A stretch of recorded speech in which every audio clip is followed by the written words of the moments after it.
राजू नाम का एक किसान था। राजू एक दिन पास की सब्जी मंडी में अपनी प्याज बेचने गया। प्याज बेचते बेचते उसे शाम हो गई। हे ईश्वर, मुझे तो पता ही नहीं चला, आज तो शाम हो गई प्याज बेचते बेचते। अब उस जंगल से गुजर के जाना होगा। अब मेरी रक्षा करना ईश्वर। क्या हुआ राजू भाई, घबराए हुए क्यों लगते हो? आज तो तुम्हारी बिक्री भी सही हुई है, फिर तुम ऐसा सड़ेला मुंह बनाकर क्यों बैठे हुए हो? कालू भाई, शाम हो गई है, गांव पहुंचते पहुंचते रात हो जाएगी, और रात में जंगल से जाना मतलब मौत के मुंह में जाना। तुम्हें तो पता ही होगा उस जंगल में जाकर कितने लोग अपनी जान गंवा चुके हैं। हाँ राजू भाई, कहते तो तुम ठीक हो, पर अब जाना तो पड़ेगा ही। भगवान का नाम लो और चले जाओ। फिर राजू अपना सामान बटोर कर अपने गांव की ओर चल देता है। थोड़ी देर में वह जंगल के करीब पहुंच जाता है। जय श्री राम, जय हनुमान, हे ईश्वर मेरी रक्षा करना। फिर राजू जंगल में घुस जाता है। उसे बहुत डरावनी आवाजें आ रही होती हैं।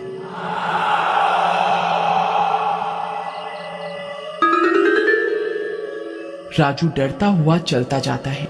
थोड़ी देर में गुफा में बैठी एक चुड़ैल को उसके आने का एहसास हो जाता है।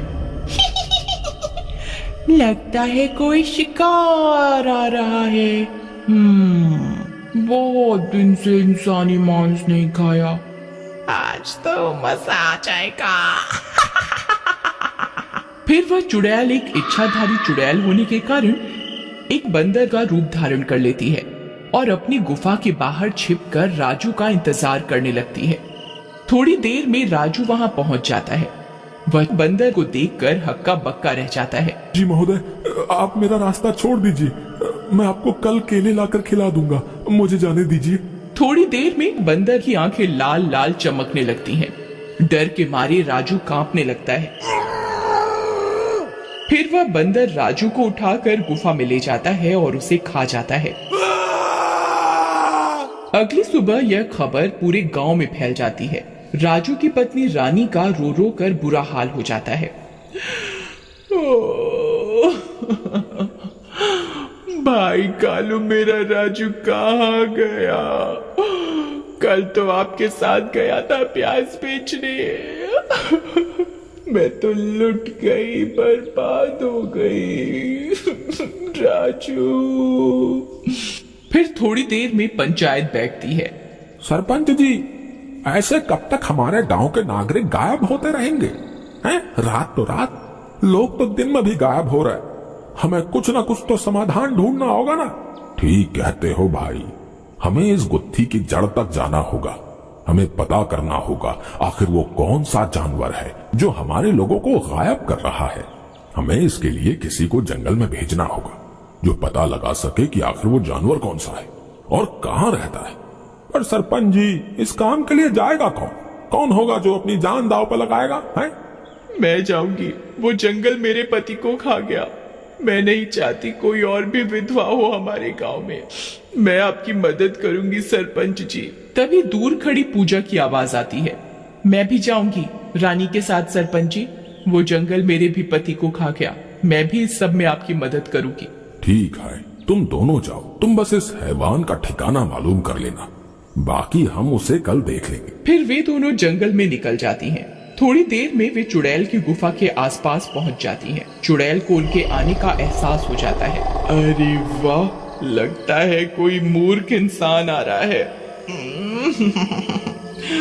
आज तो फिर मजे से खाऊंगी।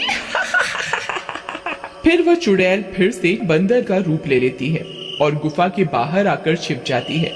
थोड़ी देर में रानी और पूजा उसके सामने आ जाती हैं। रानी दीदी, मुझे लगता है यही वो जो सबको खा जाता है। हाँ रानी, मुझे भी यही लगता है। जरा इसकी लाल आंखें, बड़े दांत और ये अजीब सा नीला सिर तो देखो।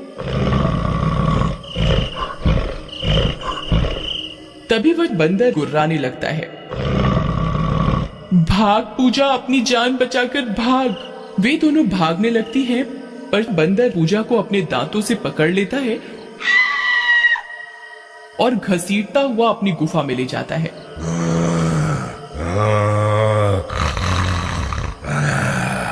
रानी भागते भागते अपने गांव की ओर आ जाती है। अरे रानी, इतना हाफ क्यों रही हो? और वो पूजा कहाँ है? फिर रानी अपनी सारी आप बीती सबको बताती है।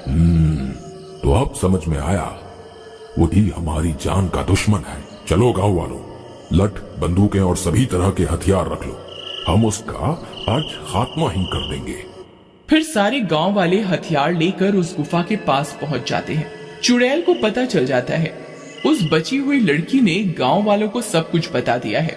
मूर्ख गांव वालों, इन्हें ये नहीं पता मैं एक इच्छाधारी चुड़ैल हूं, अपनी मौत के मुंह में आ गए।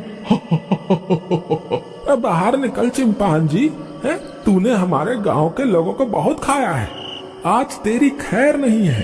अच्छा, मुझसे चालाकी, अभी बताती हूँ। इन्हें नहीं पता मैं कितनी चतुर हूँ। फिर वह चुड़ैल एक सांप का रूप ले लेती है और बाहर निकलती है।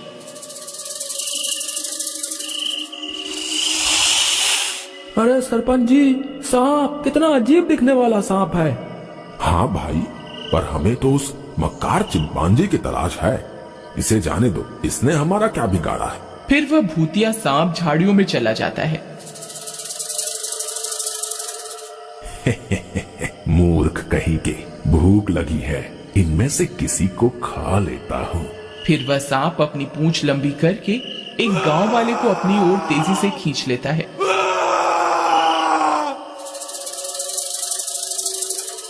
अरे बचाओ, अरे बचाओ, ये क्या हो रहा है?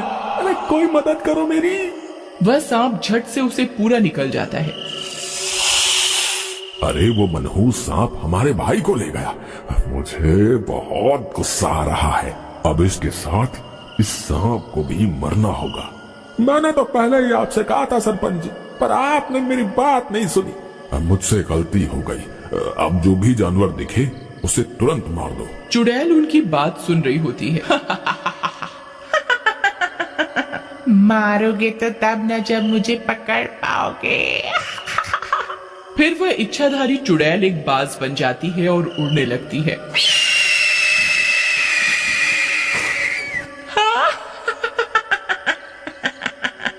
यहाँ तक कैसे पहुँचेंगे ये गांव वाले? मुझे मारने आए हैं?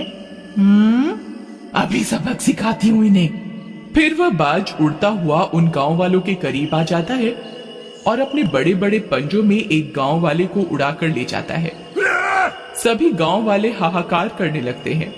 अरे भाइयों, भागो यहाँ से, यहाँ तो सारे जानवर ही इंसानी खून के प्यासे हैं। अरे अपनी जान बचा के भागो रे भागो। अगर हम भाग गए तो ये हमारे उन भाइयों के प्रति अपमान है जिन्होंने अभी अभी अपनी जान दी। हमें कुछ सोचना होगा, कुछ तो गड़बड़ है यहाँ। सरपंच जी, मैंने एक चीज पर गौर किया है। उस सांप का सिर भी नीला था, इस बाज का सिर भी नीला था, और रानी ने जो चिंपांजी बताया था उसका सिर भी उसने नीला ही बताया था। मुझे लगता है इन सब बातों में कोई ना कोई गहरा राज जरूर छिपा है। हाँ, पर करें क्या कालू भाई? अब हम चुपचाप उस बाज को ढूंढते हैं बिना शोर मचाए, ताकि उसे एहसास न हो हमारे होने का। तभी हमें असलियत पता चल पाएगी। फिर वह उस बाज को ढूंढते हैं। थोड़ी देर में वह देखते हैं वह एक पेड़ पर बैठा है, उस गांव वाले की लाश के ऊपर जिसे वो उड़ा ले गया था। थोड़ी देर में वह बाज चुड़ैल बन जाता है और उस गांव वाले को खाने लगता है। सरपंच जी, जल्दी निकलते हैं यहाँ से। ये एक इच्छाधारी चुड़ैल है, हम गांव चलकर इसका समाधान निकालेंगे। फिर गांव पहुंचने पर क्या किया जाए कालू? तुम्हारे चतुर दिमाग की वजह से हमें उस चुड़ैल की असलियत तो पता चल गई, लेकिन उससे छुटकारा कैसे पाएं? हम इस पूरे जंगल में ही आग लगा देते हैं। ये जंगल उस चुड़ैल का घर है, वो किसी भी रूप में हो जलकर मर जाएगी। हाँ, सही कहते हो भाई, सही कहते हो। हम अभी आग का इंतजाम करते हैं। फिर वे सब गांव वाले उस जंगल में आग लगा देते हैं। थोड़ी देर में चुड़ैल के तड़पने की आवाजें आने लग जाती हैं, बहुत तेज तेज।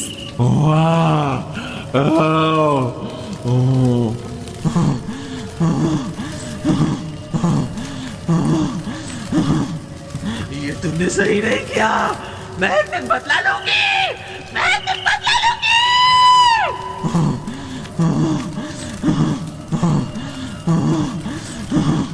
इस तरह वह उस इच्छाधारी चुड़ैल से अपना पीछा छुड़ाते हैं।